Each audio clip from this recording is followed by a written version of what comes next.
Esta noche llueve en Washington. Una pesada y caliente lluvia de verano cubre las aceras con manchas de leopardo. En el centro las ancianas sacan sus plantas de interiores a las escaleras de incendio, como si fuesen parientes enfermos o niños malcriados.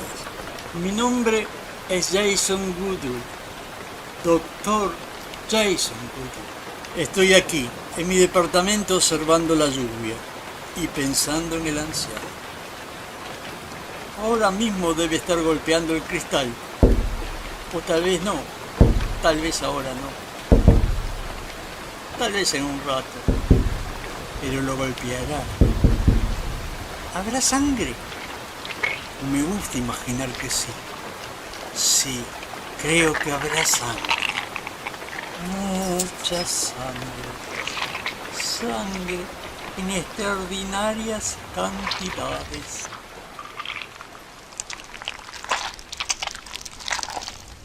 Hola Internet y bienvenidos al Viaje del Héroe, la serie donde recapitulamos, hablamos y opinamos de las historias de nuestros personajes favoritos. Soy Julián Groba Bilbao. Y yo Ezequiel Capello Lalia. Y continuamos la saga de Something con el número 21, la lección de anatomía. Probablemente el mejor número de todo el personaje y una de las más grandes historias individuales en todos los cómics. Así que, por última vez, tengo que hacer la súplica de que lo lean ustedes mismos. Pausen el video, léanlo y regresen para escuchar nuestra opinión. Si no quieren leer todos los números anteriores, por lo menos vean o ojeen nuestros videos. Pero por favor, no se hagan una injusticia y experimenten esta historia a través de las imágenes y las palabras que los autores querían. Y la tapa, ilustrada por Tom Shades como es costumbre, hace alusión a las clásicas historias de terror. Ya desde la primera imagen, la portada, vemos el evidente homenaje. Vemos a Sunderland aterrado contra una puerta, iluminado por una fuerte fuente de luz que proyecta una ventana cercana. Un espejo torcido, un vaso, una silla y varias botellas de alcohol nos dan la idea de que puede ser su oficina. Frente a él y en primer plano se alza la figura de Swamp Thing, mayormente oculto por el negro de la tinta y, por lo tanto, saliendo de las sombras. Escrito por Alan Moore con lápiz de Steve Bissette, tinta de John Turtelbein, colores de Tatiana Wood y letra de John Constanza, el cómic empieza con la narración que dimos al principio del video. El Dr. Jason Woodruff teoriza eventos presentes mientras medita de pasados en la pantalla de título. Y en su diagramación, la primera página ya nos muestra el evidente contraste de este número con el anterior. Los cristales pequeños de la ventana son cuadros en sí mismos y proyectan, en una parte de la página, la cara de nuestro nuevo personaje. El agua que corre a través del vidrio forma las figuras. Y la sangre que el mismo personaje imagina puede tener esta escena genera un gran contraste al estar coloreado de rojo, al igual que los ojos de Woodruff y el vino que está tomando. El título del número en sí es una doble referencia. Primero a la lección de anatomía del Dr. Nicholas Todd, una pintura al óleo de Rembrandt.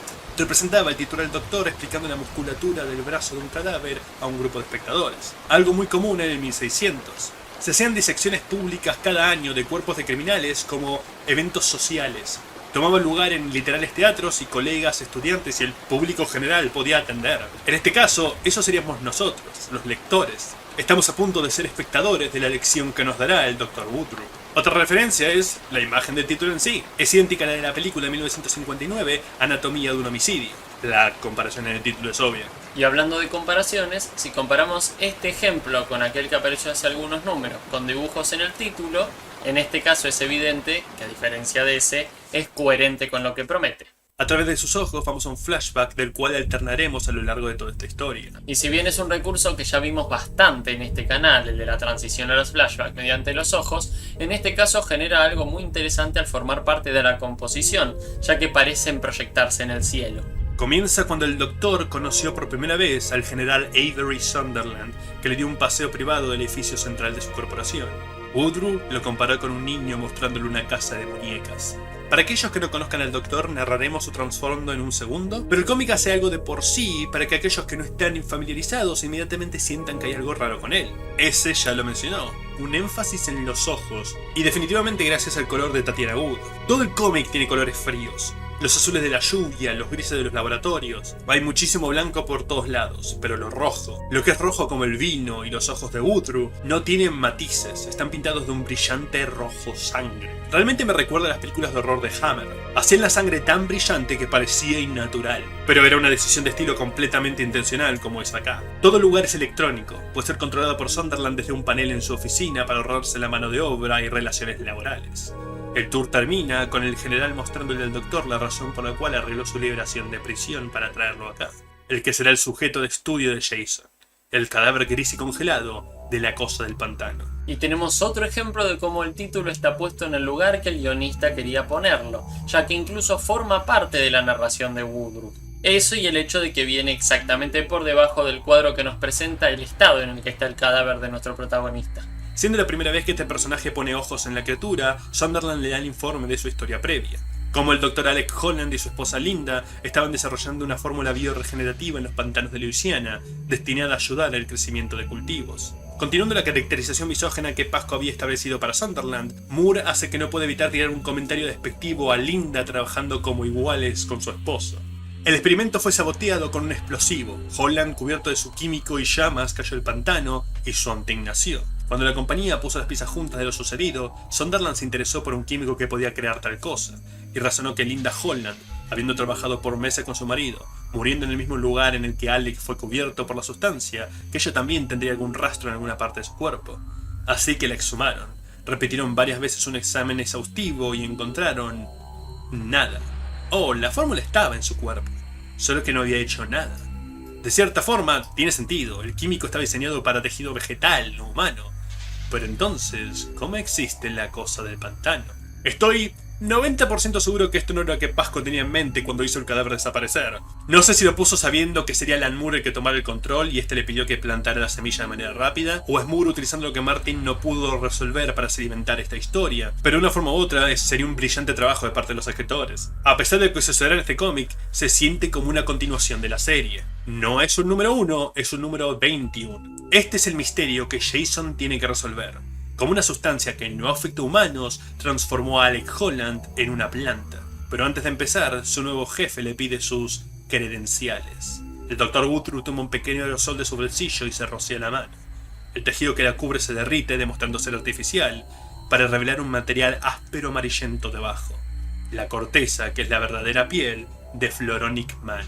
El hombre florónico es un enemigo del átomo, un exiliado de otra dimensión habitado por humanoides vegetales llamado Dryads. Originalmente se hacía llamar el maestro de las plantas y usó el conocimiento de su mundo natal sobre el crecimiento vegetal para intentar apoderarse de esta tierra. Después de 2 encuentros con Ray Palmer, se cruzó con el Linterna Verde, Hal Jordan, donde se transformó en este híbrido planta humanoide del que nos hacen un teaser en este cuadro. Y es en esa historia donde se cambia el nombre al que permanecerá hasta el día de hoy, el Floronic Man, dejándonos en el cómic acá presente. Es lo que dije de Moore divirtiéndose con el universo DC. Agarrará un montón de personajes menores, olvidados o de los que era fan, y los empleará de manera efectiva, a muchos redefiniéndolos permanentemente. ¿Quién hubiera elegido este villano de 2 números de Átomo y 2 de una historia suplementaria de Flash para ser el primer gran villano de tu serie? ¿Quién hubiera agarrado a alguien llamado el hombre florónico y lo hubiera tratado con respeto? Pero claro, es una elección perfecta para ser de paralelo con Swamp Thing.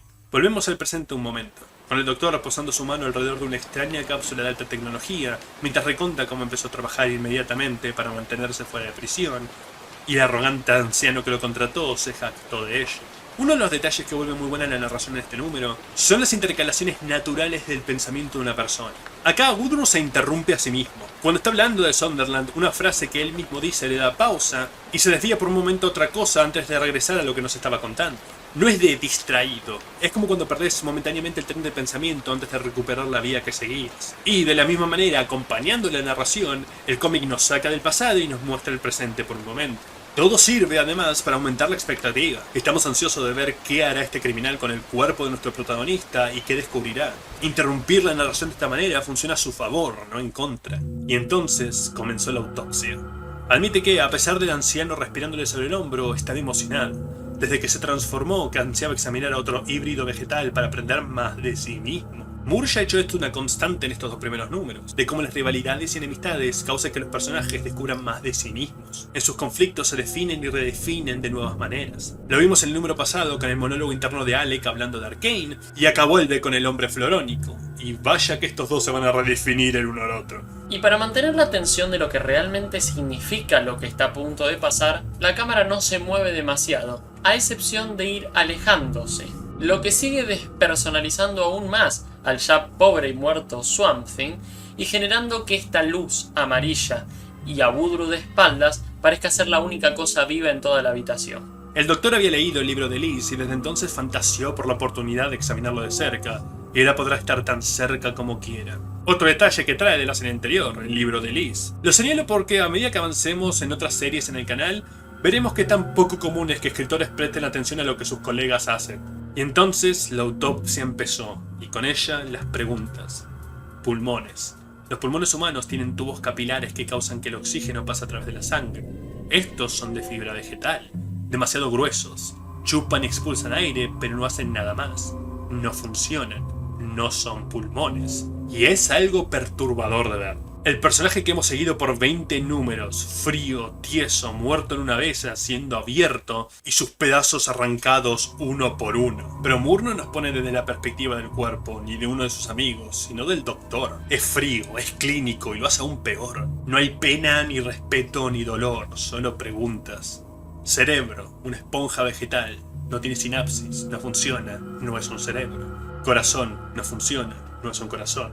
Riñones, no funcionan. Y ninguno con respuestas para cómo este hombre caminó, pensó, respiró por años en esta forma. Esta es una examinación más profunda que ya hemos visto. En su primer encuentro, Arthur Arcane le hace un examen muy similar y saca conclusiones muy similares a las que Jason hace en este número. Por supuesto era un comic pulp clásico de horror, así que era tomado como así es como funciona un hombre planta. Moore pasa el mismo análisis por una ciencia ficción más moderna y rigurosa, pero una vez más apoyándose en lo que Len Wein y Martin Pasco le habían dejado para trabajar. Dicen que los límites fuerzan a la creatividad y me parece que esto es prueba de ello.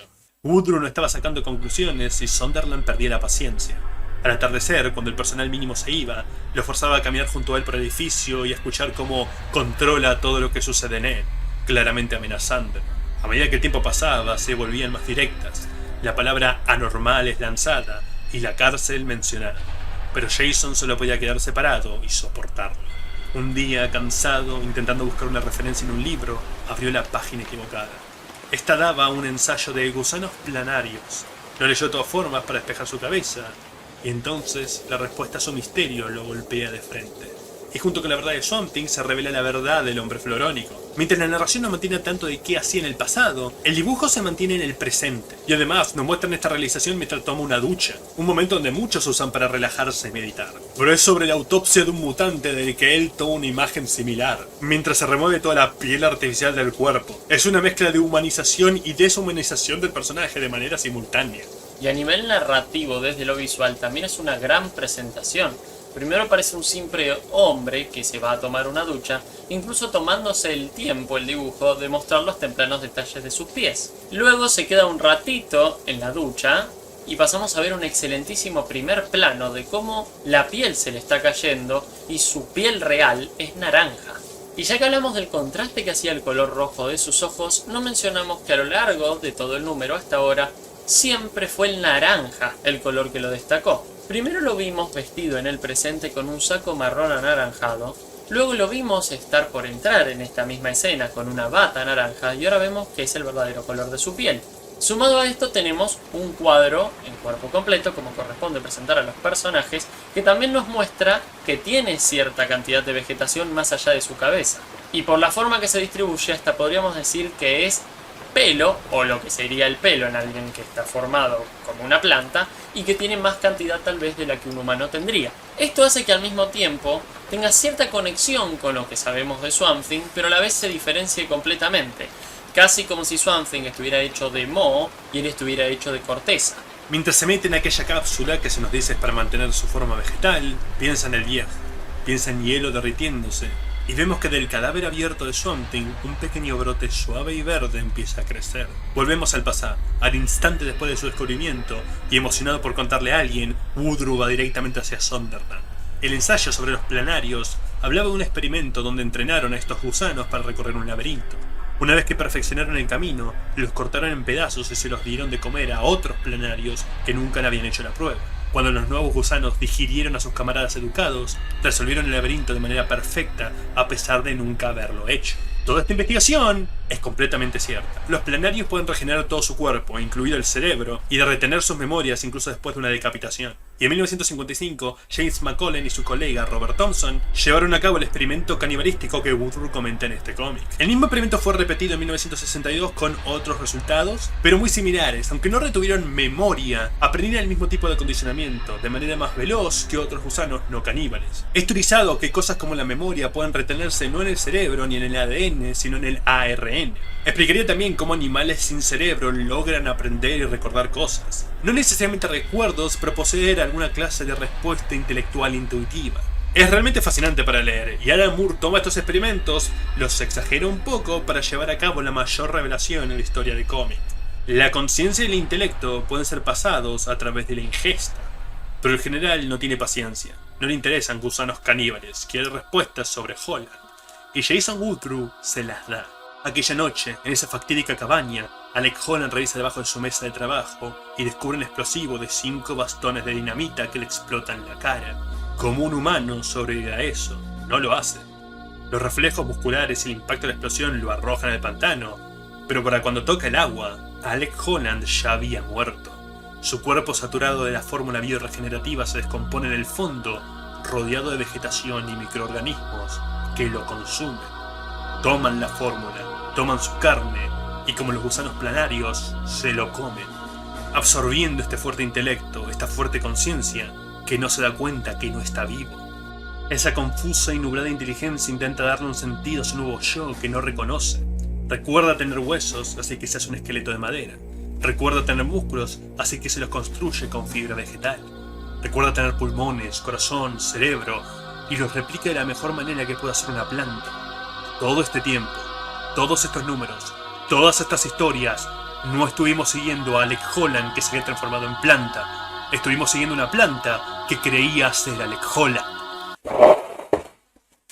¡Es brillante! Mi boca estuvo en el suelo cuando lo leí por primera vez. Recuerden todo lo que estamos viendo hasta ahora en el canal. Todos esos discursos de Alec tratando de definir su humanidad, intentando recuperarla, y de golpe nunca la tuvo. Lo que implica para la identidad y la autopercepción de uno como individuo. ¿Cómo puedes estar vos seguro en estos momentos de lo que realmente sos? La razón por la que le costaba hablar era porque literalmente era una planta sacando aire por un intento de boca. La razón por la que Casey no pudo tomar su cuerpo, porque tal vez no había un cuerpo humano que poseer. Relean aquellos capítulos o revean nuestros videos con este conocimiento y vean cómo cambia completamente la experiencia del personaje y cómo interpretan lo que sucede.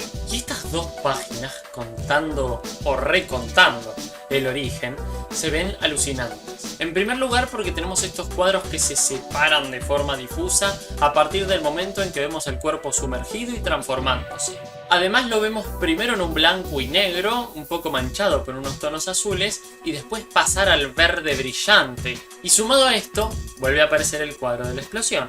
Pero esta vez es bienvenido, porque en este caso sí aporta a recapitular el origen porque básicamente lo retconea. Pero lo más importante que Woodrow tiene para decir es interrumpido por el general. A pesar de que Jason le pide que le deje darle todo su descubrimiento, al anciano no le importa. No puedo dejar de enfatizar lo brillante e importante que es ponernos desde la perspectiva de Jason para todo este encuentro. Sentimos cada pedazo de frustración de Sunderland haciéndose el agrandado y menospreciándolo solo porque no tiene dinero. Algo que vemos muy a menudo en el mundo moderno. Que el estatus y el capital le hace creer a uno que la ignorancia del rico es exactamente igual de válida que el conocimiento del pobre. Que los hechos y las opiniones son completamente intercambiables cuando el poder está en este balance. El viejo pone como ejemplo su computadora. No necesita entender cómo funciona para saber qué botón tocar para que los rociadores se prenden. Es tan enfurecedor. Y tiene completo sentido. Es algo que se ve muy seguido y saca de quicio. La ignorancia y la falta de intelecto, eso no es lo que molesta acá. Hay diferentes clases de intelecto y de capacidad, de lo que uno puede hacer y el otro no. Pero es el orgullo con el que habla de no tener conocimiento. ¿Cómo te comunicas con una persona así? Ahora que ya tiene su descubrimiento básico, puede pagarle menos a otros para que continúen. Ya no tiene que pagar el departamento ni las comodidades que Woodrow necesita, ni ocultarlo de la ley. Pero Jason no es estúpido, y a diferencia del anciano, sabe cómo funciona la computadora. Si Sunderland no se hubiera jactado y presumido como controlaba todo el edificio con ella, Woodrow no habría podido, con un par de clics, cerrar las puertas y apagar las unidades de congelamiento. Como para este entonces nuestro personaje focal ya no está en el edificio, la narración pasa a ser teoría. El dibujo te muestra lo que realmente sucedió, mientras que el comentario continúa desde la perspectiva del hombre florónico, deduciendo lo que pasó e intercalándolo con lo que le gustaría que pasara.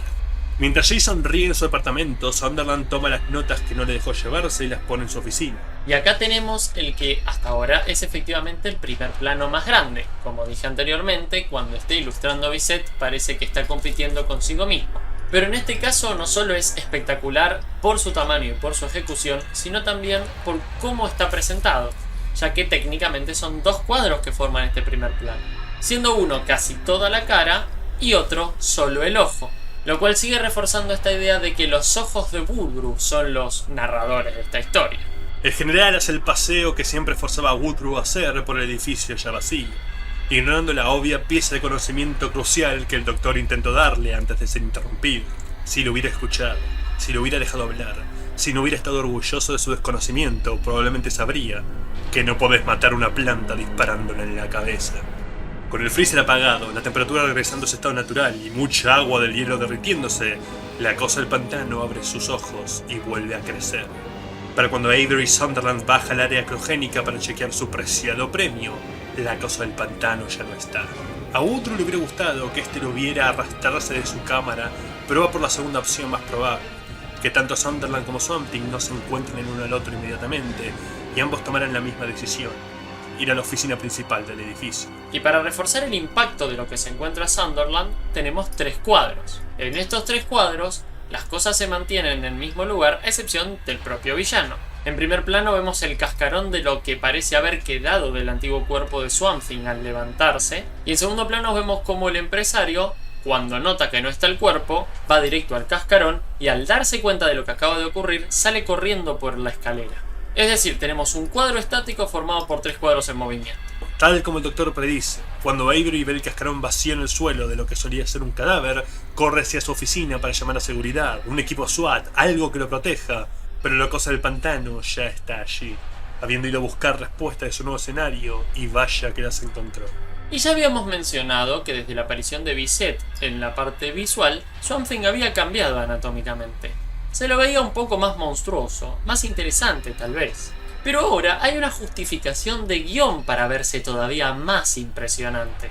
Por lo tanto, cuando aparece en este escritorio con esa sombra de fondo, donde ya no es humano, terminamos de alguna forma de definir lo que conocemos en la modernidad como la cosa del pantano. Aunque esto es un decir, ya que técnicamente todavía se está formando. Esto va a permitir jugar bastante a futuro con las maneras en que cada ilustrador vaya a ir representando al personaje, pero acá tenemos una justificación histórica para que ni siquiera tenga la musculatura bien definida.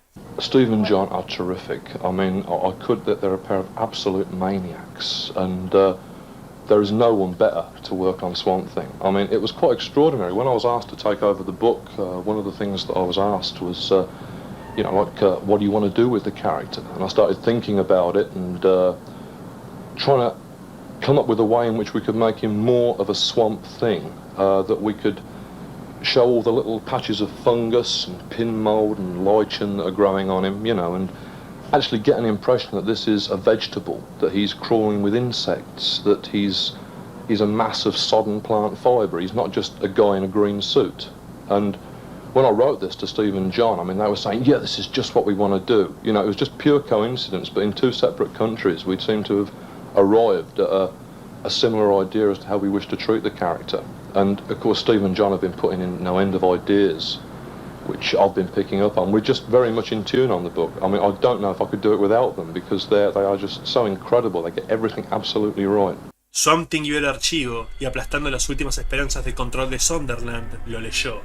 A lo que el viejo solo pudo responder: ¿te gustó? Es un raro momento de comedia en el medio de este número, y en la serie de Moore en general realmente. Pero da lugar a uno de los momentos más desgarradores y un último intento de Sunderland de establecer control sobre lo que resulta ser un pedazo de naturaleza. Un personaje que hasta ahora ha sido o muy serio y amenazante o muy engreído. El único recurso que le queda en esta situación es tratar de aliviar el humor. Y el momento es mucho más tenso si le sumamos el hecho de que se está intercalando este rostro asustado de Sunderland con planos detalles del nuevo rostro de Swamp Thing. Sin ir más lejos, tendríamos un primer plano mucho más grande de la criatura, de no ser porque está cortado por el rostro del empresario. Pero el énfasis más importante está en lo que venimos mencionando desde el principio de la serie, los ojos de la criatura, que ahora son completamente diferentes, inhumanos. Si bien ya eran rojos, ahora no solo son rojos, parecen estar llenos de furia. Esto más que nada debido al hecho de que no tiene párpados. Con un rugido monstruoso, la cosa del pantano aplasta el escritorio. Todo este tiempo, lo único que Alec quería, lo que lo movía, era intentar recuperar su humanidad.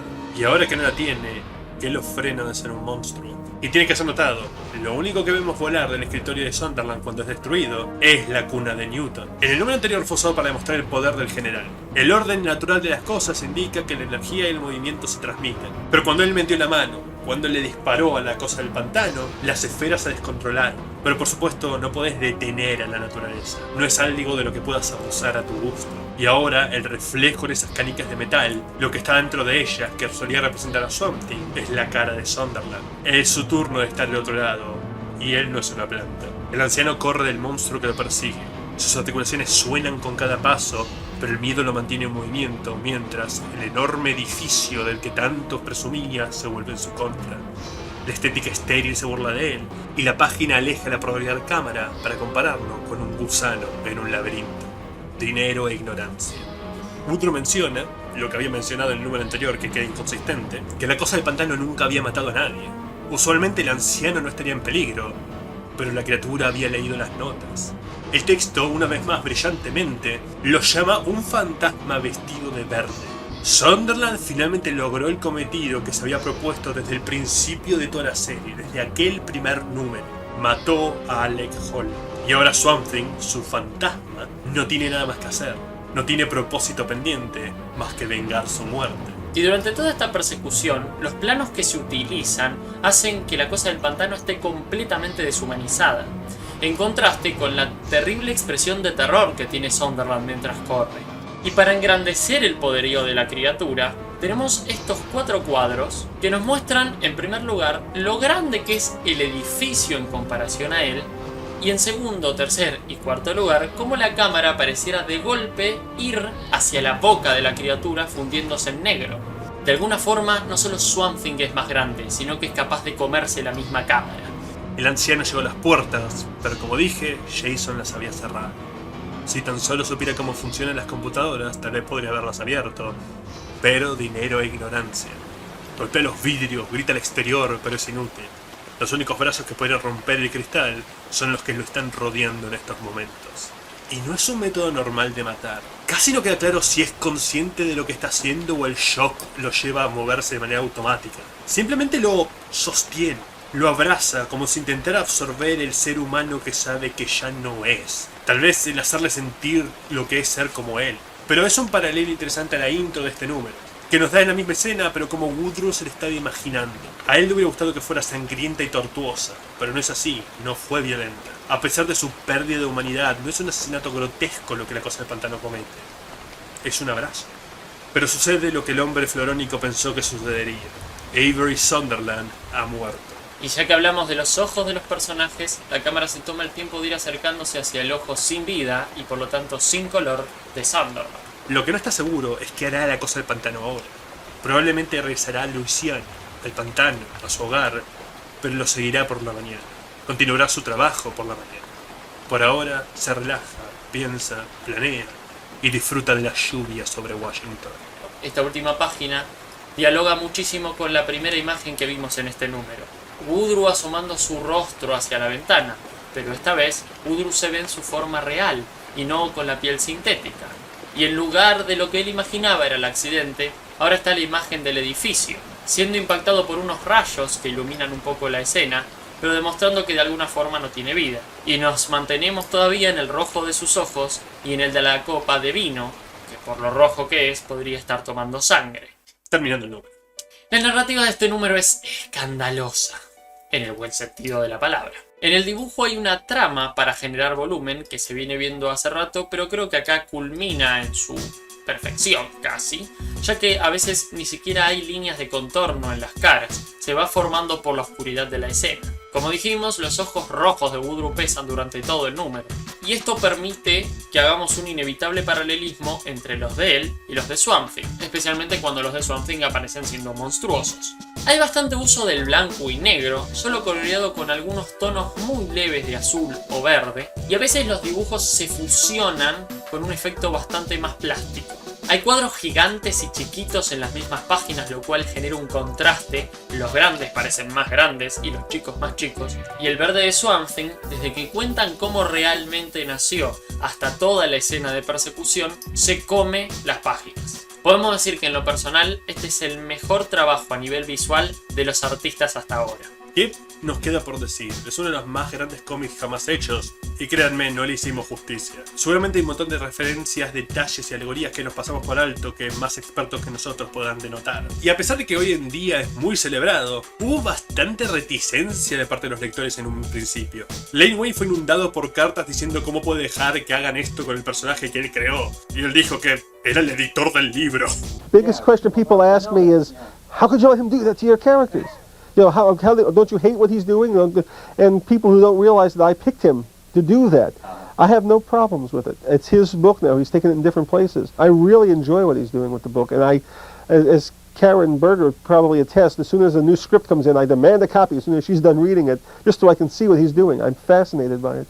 Muchos otros escritores intentarán hacer su lección de anatomía. Tomar un personaje y alterar su historia de manera que recontextualice las aventuras que ha tenido hasta el momento. Y aunque hay un par que creo que se aproximan bastante, ninguno será esto. Y creo que lo que los otros se pierden son dos cosas. Primero, un rango de personajes que son más conocidos, con mucha historia y más duraderas. Swamp Thing hasta el momento solo tuvo su serie original y esta, lo cual no permite que haya muchos hoyos argumentales. Esto con un personaje como Batman, por poner uno, no funcionaría. No puedes decir que siempre fue un murciélago humano porque hay muchísimas historias que ya contradicen esta hipotética alteración. Y la segunda, y la más importante que creo que mucho se pierde, no niega historias pasadas. Que la cosa del pantano no haya sido Alec Holland no le quita autonomía o agencia a lo que ya hemos leído. Él eligió salvar a las personas que salvó, involucrarse de la manera que lo hizo, tomar las decisiones que decidió tomar. Sigue la misma lógica de su origen, eso no la cambia, una fórmula, una explosión, un pantano. No necesita deshacer nada de lo que vino antes para reinventarlo y dejar todas estas ramificaciones que explorarán escritores incluso después de que Moore deje la serie. No elimina el pasado, simplemente le pone un nuevo foco. Y la página que vamos a destacar de este número es la anteúltima, la página 22, la muerte de Sunderland. El primer cuadro nos muestra su rostro, rima con la primera página, solo que esta vez como realmente fue y no como Woodrow se lo imaginaba, porque no hay sangre en la escena. Así se va a repetir los dos siguientes cuadros. Las gotas de lluvia dibujan la escena. En este segundo cuadro, por detrás de él, se asoma una mano verde y amenazante, que lo toma y le gira la cabeza. En esta silueta solo vemos los ojos de la criatura, que por su rojo llaman mucho la atención. Es una imagen propia de una historia de terror, inevitablemente. Estos tres cuadros son cuadrados perfectos y están escalonados hacia abajo, lo cual hace contraste con los que siguen, ya que son asimétricos y parecen intercalarse en formas más azarosas. En el primero de estos cuadros lo gira de tal forma que podría parecer que le rompe el cuello, aunque por el ritmo y la falta de onomatopeya, más que un bruto girar, parece algo mucho más delicado. A pesar de todo, lo presiona contra su pecho. No parece una presión tan violenta, lo que lo hace más escalofriante es que parece estar apretándolo de a poco hacia adentro. Especialmente cuando vemos este plano detalle del ojo horrorizado mientras tiene la mitad de la cara hundida en el moho. El último de estos cuadros nos muestra sus pies colgando, evidentemente sin vida y fríos. Y al estar al lado de los pies de la criatura, la diferencia de tamaño hace que sea completamente impotente. El último cuadro de la página tiene forma de L invertida y nos apunta hacia la esquina inferior derecha. Ocupa tanto el ancho como el alto. Vemos la lejana y pequeña silueta de lo que acaba de acontecer en comparación con el edificio. Edificio que antes fue el orgullo del villano, ahora más inmenso y frío que nunca. Tan muerto como su dueño. He leído muchos números que me han hecho dejar una historia de lo mala que eran. Capítulos que me producían ningún disfrute y solo ira y frustración. Esta fue la primera vez que me pasó que leí un capítulo tan bueno que tuve que dejar la serie de manera momentánea para procesar lo que acababa de leer. Por eso, como dije cuando empezamos a cubrir el personaje, quiero recrear mi camino con esta serie. Así que haré lo mismo acá. Lamento cubrir solo 2 capítulos, pero prometo que volveremos a la cosa del pantano pronto. Hasta entonces vayamos a un completo opuesto tonal, con el primero de 2 números de un mini arco de Firestorm, el hombre nuclear. Empezado por el número 23, simplemente titulado Bite, donde daremos nuestro siguiente paso en el viaje del héroe. Hasta entonces. There is a red and angry world. Red things happen there. The world eats your wife, eats your friends, eats all the things that make you human. And you become a monster. And the world just keeps on eating. The original Swamp Thing was portrayed as a man who somehow had turned into this weird hybrid plant creature. When I took over in '82, I decided to change it around. What I did was to make it a plant with delusions of grandeur. A plant that had somehow managed to convince itself that it was a human being. ¡Hey! Si te quedaste hasta el final, probablemente te haya gustado nuestro contenido o realmente lo odiaste. En cualquier caso, por favor considera suscribirte o al menos darle un me gusta. Esos 2 clics ayudan más de lo que pueden imaginar. Si les gustó la historia, por favor consideren comprarla y apoyar el noveno arte que nos dio tantos maravillosos personajes. A su izquierda hay una lista de reproducción con más capítulos de este personaje y a su derecha de uno diferente. Por favor consideren entrar en esa madriguera con nosotros y vuélvanse expertos en las historias que amamos. Hasta la próxima.